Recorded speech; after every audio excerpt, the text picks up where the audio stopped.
Саламатсыздарбы? Сиздер менен жолугуп турабыз кайрадан.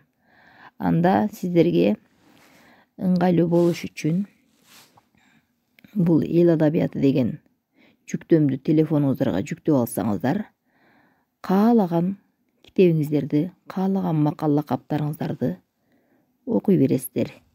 Мисалы мынанда макала каптар десек, мына толтура макала каптар түгөбөйт. Мындан чыгып көрөбүз. Жомоктор. Кайсы темада жомок окугуңуз келсе, окуй бересиз. Кандай ыңгайлуулук.